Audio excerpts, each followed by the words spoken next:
Hi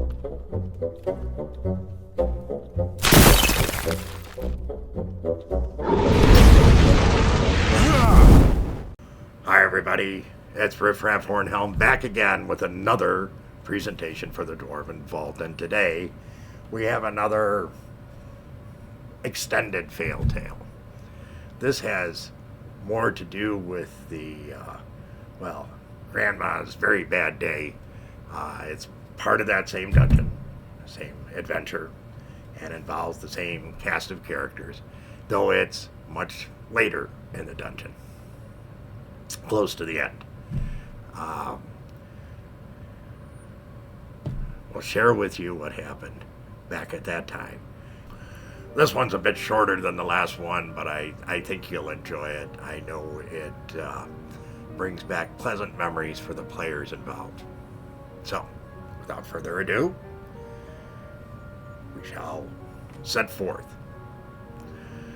So if you recall from that last lengthy video, we spoke about a group of characters who had been traveling around in a flying ship, ship of both both sea and air, and mostly air.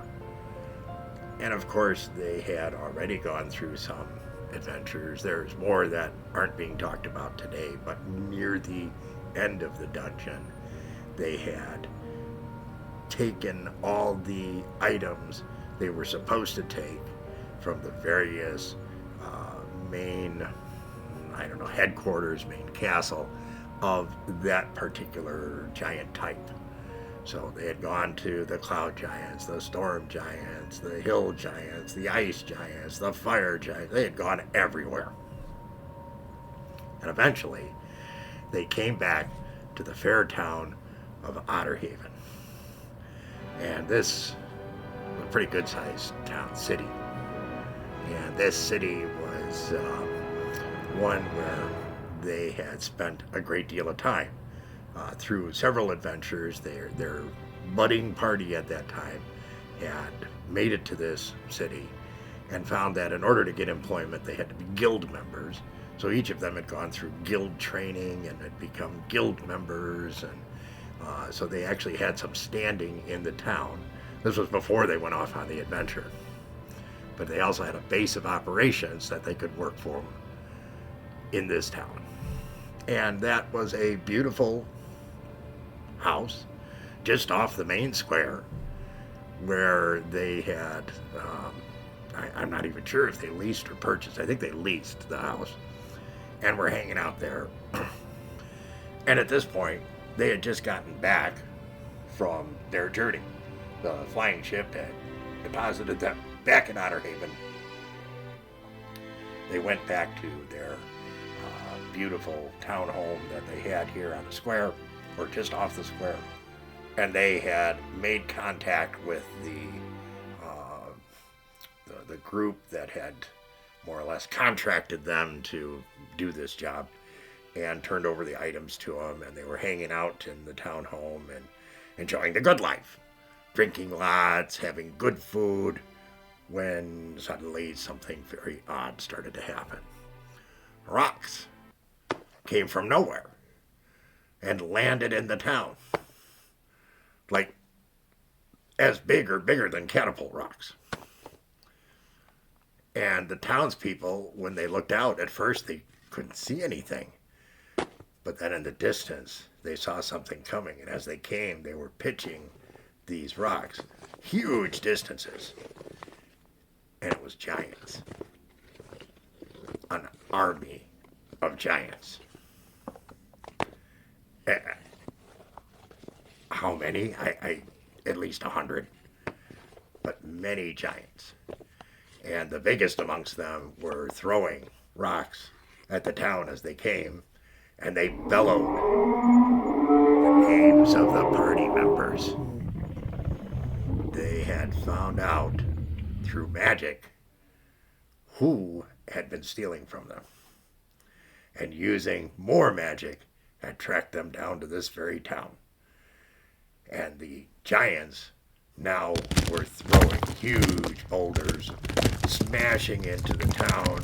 People were screaming, running around, and the giants bellowed their demands from outside this walled town city.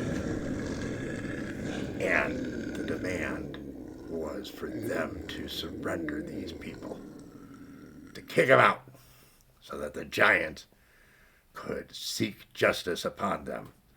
I think it had something to do about turning them into a small greasy stain on the ground. But what happened? Well, the group, much to its own chagrin, didn't really want to, but they were not evil enough not to, they didn't want to put the townspeople at risk.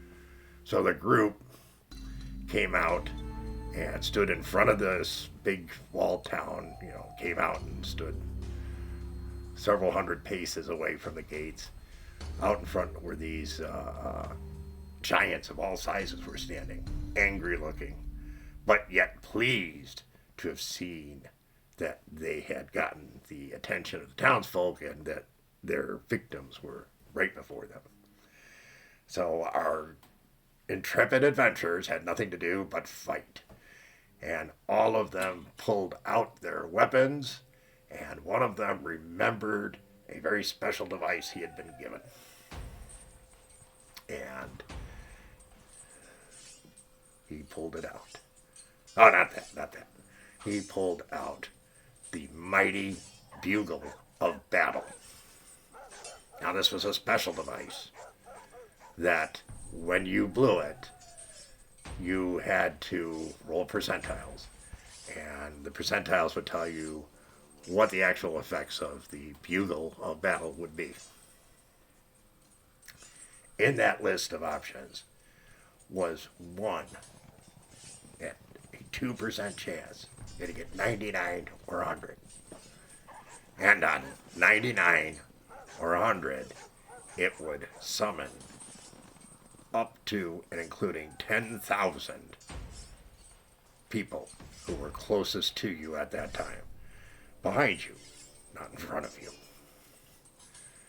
So what did this do? He blew the mighty bugle of battle, and suddenly a growing roar started coming from the city. The gates were thrust open, and the populace poured forth. Now, one of the interesting things is right up close to the gates was where the old people's home was, on one side. And on the other side was a hospital. So you had the town guard, you had everybody living on that side of the town, yelling, screaming, wives with rolling pins, husbands with hammers or canes. You had the people from the old people's home with walkers and canes, and the people from the hospital, including small children and babies, crawling forward, waving their binky, charging forward at all these giants. Needless to say, the giants were surprised. And in a moment, like a wave of ants, all of these people swarmed over the giants. Yes, they couldn't get very far up, but they climbed. They would use their chef's knife to gain purchase in the leg by stabbing it. The small little children would sit there and gnaw on the edges of the feet. The old ladies would stand there with their walkers, smashing it again and again against the side of the foot. It all added up. Amazing. And this great battle took place because a great roll became a crazy roll, because you ended up with probably 8,000 of those 10,000 at least turned into smears on the pavement. But it certainly made for an interesting battle, and the result was anything other than what was expected at the time. But that's the way D&D is sometimes. It's the randomness of the dice and the weirdness of the decisions that are made sometimes that bring you to these kinds of straits. Fascinating. So, that was today's Fail Tale. Not quite as crazy as the last one in terms of length, but the subject matter is still amusing. And there's several others that I may explore from this very same dungeon at various points potentially in some future episodes. In the meantime, if you liked what you saw, please give us a like, hit that subscribe button, tell your friends, come back and see us again real soon, and remember, dwarves rock!